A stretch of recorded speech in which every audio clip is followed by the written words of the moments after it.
anak-anak? Siap, Bu. Nah, sebelum memulai pembelajaran, alangkah baiknya kita berdoa terlebih dahulu. Untuk KM tolong disiapkan. Sebelum belajar, mari kita berdoa dulu. Berdoa dimulai. Berdoa selesai. Terima kasih. Selanjutnya Ibu akan mengabsen kalian. Siti Nur Korea, Hadir. Aisyah Salsabila, Hadir. Iyad, Hadir. Risti, Hadir. Cici, Hadir. Tara. Hadir. Baiklah, untuk hari ini alhamdulillah hadir semua ya anak-anak. Sebelum memulai pembelajaran, Ibu ingin bertanya, apakah ada yang tahu tentang fenomena alam? Tahu, Bu, banjir, Apalagi sebutkan? longsor, Nah, ya. Selanjutnya untuk fenomena sosial, apakah ada yang tahu? tahu, kayak Apa? Kriminalitas. Apa? bullying, Nah, terus siapa lagi? Mudi, kepadatan penduduk itu merupakan contoh fenomena sosial yang marak terjadi di masyarakat saat ini. Jadi jika dihubungkan dengan pembelajaran saat ini, kita akan membahas tentang teks eksplanasi, yang dimana teks eksplanasi yaitu teks yang menjelaskan tentang bagaimana atau mengapa terjadinya suatu fenomena sosial maupun fenomena alam yang dikupas secara kronologis dan sistematis berdasarkan sebab akibatnya. Jadi teks eksplanasi sendiri yaitu bertujuan untuk menggambarkan atau menjelaskan tentang fenomena alam maupun fenomena sosial secara detail dan terperinci. Baiklah, untuk pengertian teks eksplanasi, apakah sudah paham anak-anak? Selanjutnya, Ibu akan menjelaskan tentang struktur teks eksplanasi. Baiklah, mohon perhatiannya anak-anak. Oh, masih menulis ya? Sudah ya anak-anak? Ibu akan menjelaskan tentang struktur teks eksplanasi dan kaidah pembahasan teks eksplanasi.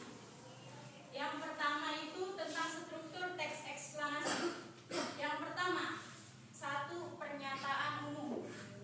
Pernyataan umum adalah berisi tentang suatu gambaran secara umum dalam teks eksplanasi yang biasanya itu terdapat di awal paragraf. Dan yang kedua itu deretan penjelas, yaitu tentang berisi isi dari teks eksplanasi yang mengandung kronologis yang berisi tentang sebab akibat proses terjadinya fenomena alam maupun fenomena sosial tersebut.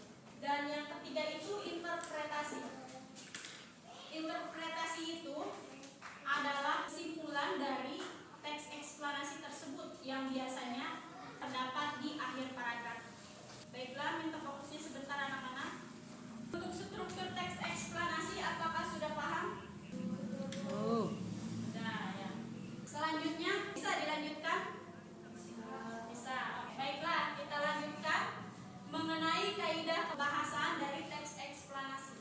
Satu, menggunakan bahasa formal, yaitu menggunakan bahasa baku dan bahasa resmi. Yang kedua, menggunakan kalimat pasif, yaitu kalimat yang menekankan tentang proses terjadinya suatu fenomena dan hasilnya. Ketiga, yaitu menggunakan istilah ilmiah yang spesifik dan teknis. Dan yang keempat, yaitu menggunakan konjungsi, yaitu kata penghubung. Dan yang kelima, menggunakan bahasa objektif, artinya bahasanya benar-benar sesuai dengan kenyataan, tidak terdapat opini atau pendapat.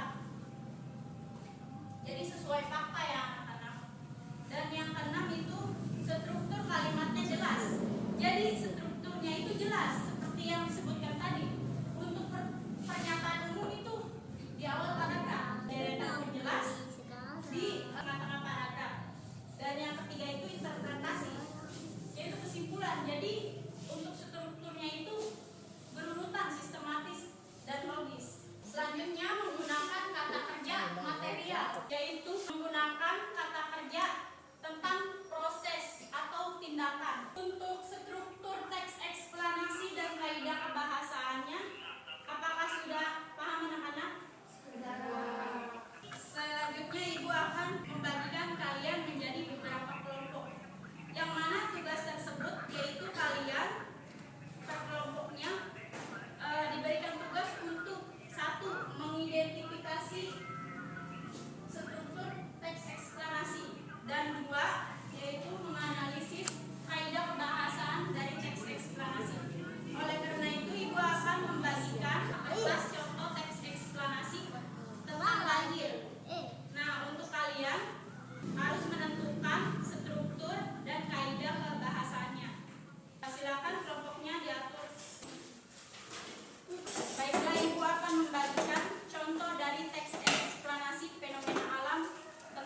Berarti kalian sudah paham kan?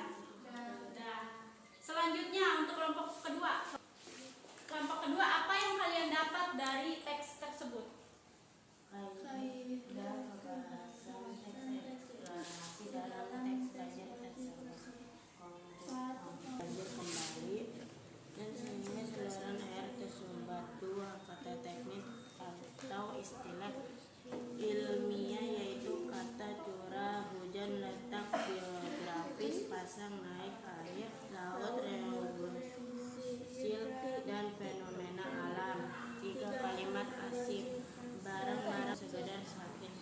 4. Kalimat umum atau general penjelas dan penegas. 6. Kata Terima kasih untuk kalian semua karena telah berhasil mengidentifikasi struktur dan kaidah kebahasaan dari teks eksplanasi. Dengan demikian, kalian bisa mengerti dan paham tentang pembelajaran teks eksplanasi tersebut. Ada yang ditanyakan untuk materi pembelajaran hari ini?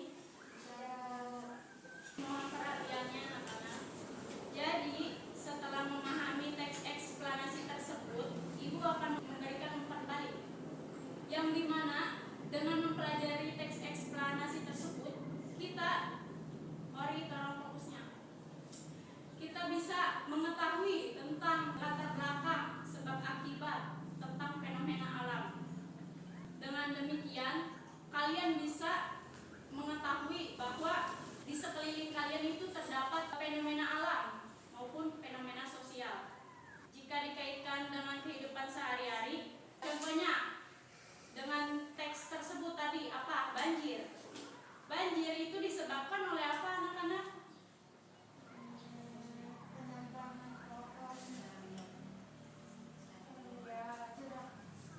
Dan buang sampah sembarangan.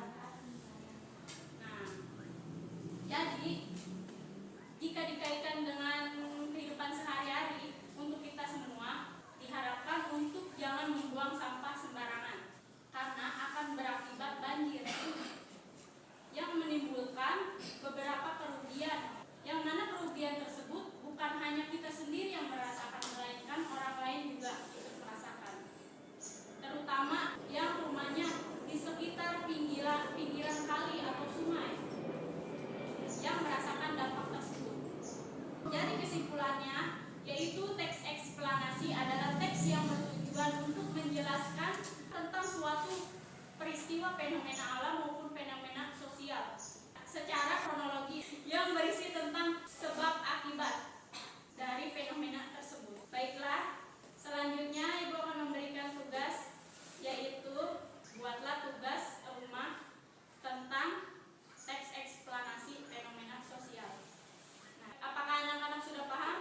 Sudah. Baiklah, sebelum pulang untuk KM tolong disiapkan. Sebelum pulang harus dapat doa dan